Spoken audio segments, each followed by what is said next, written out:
Hello again and welcome to Brighid's garden. I'm trying to keep up with putting some content up pretty regularly. I know I was missing for a while, but hopefully I'm getting back into the swing of things now.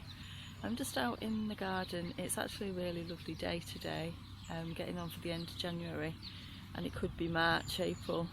The sun's out, doing a bit of weeding and a bit of having a look around to see what's growing at this time of year. So I thought I'd show you. I've got a few things that are growing, mainly salad greens, and I thought I'd show you what's growing at this time of year that you could possibly harvest, because quite a few of the things that you can eat that are edible, that you can add to salads, are often regarded as weeds, but they're actually very nutritious and they're easy to grow. They just appear by themselves, you don't even have to plant them. So let's have a look what we've got growing and what you can use in your salads. So this is chickweed, and this appears by itself all the time. It grows well through the winter, dies back usually in the summer at some point, but then it comes back. It's quite nice to eat, it's not bitter, it's quite juicy and a bit crunchy, so it's really nice to add to salads.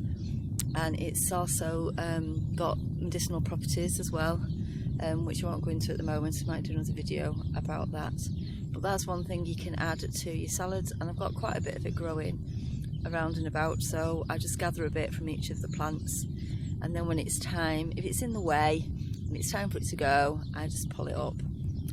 But while there's not much growing in the garden, I will make good use of it. Oh, the tractor's coming down the track. I'll try and be quick. This is Calendula. It grows most of the year round, which is why it's called Calendula, after calendar. And if you keep harvesting the flowers, it will keep producing them. So there's quite a few on here, and you can add those petals to salads.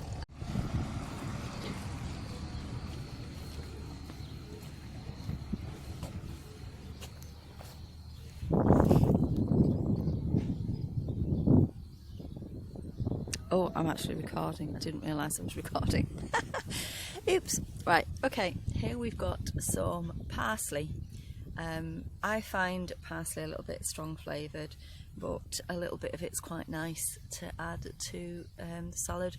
And I've got loads of this actually. I started with 1 or 2 plants and I let them go to seed, and I've just ended up with seed in the compost.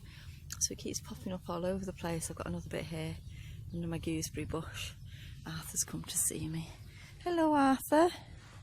No, he's gone now. He's bumping heads. I think he wants some food. Or maybe he just wants to be in on the action. I'm going to move along here a little bit because we've got something else here. We've got dandelion. Now, dandelion can be a bit of an acquired taste. Some people find it very bitter, but I actually quite like it. And the bitterness is actually really good for you. It stimulates the digestive juices in your liver to go into your stomach to help to break the food down more efficiently. So we should be eating more bitters. And that was where the tradition of having a little side salad came from with your meal, so that it would help your digestion. So there you go. In the polytunnel now, and this is wild lettuce.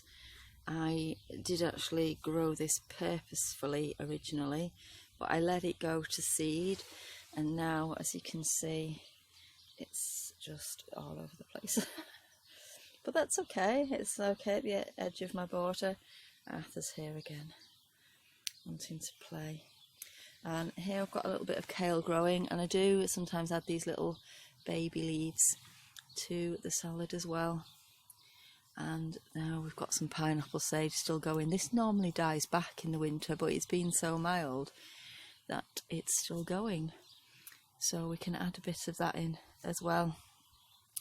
And I can show you a few more little bits that are in here that have self-seeded as well. So down here we've got some hairy bittercress, and that's actually from the mustard family, and it's quite tangy but not unpleasant. It's quite nice. And then next to it here This is red vein sorrel.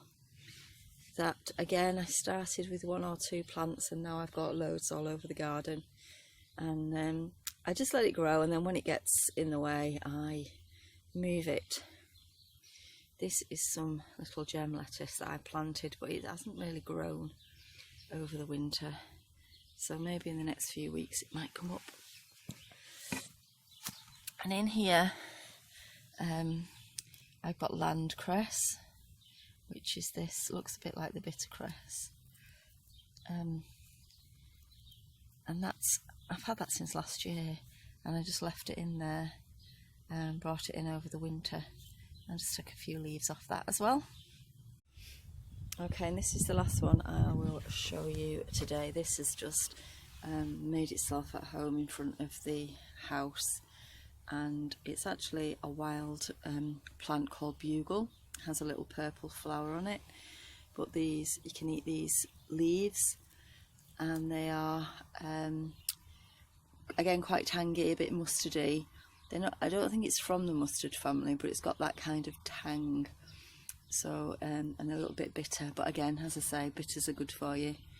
And this is naturalised in quite a big clump right in front of the house, but it's okay, it's quite pretty, and it grows here, which is quite shady, so I've just left it there to grow. So that's it for today, I think. Hopefully that's given you some ideas of food you can find growing in the garden at this time of year, and how to make use of some of those supposed weeds that are growing and keep you healthy through the winter with some nice fresh greens to add to your food. Let me know what you're growing in the garden at this time of year. Do you harvest the wild greens as well as planting things for the winter? We're now more or less self-sufficient in greens. Still working on the rest of the food, but greens, yeah, we're doing quite well, so I'm quite pleased with that, with the addition of some nice wild edibles as well.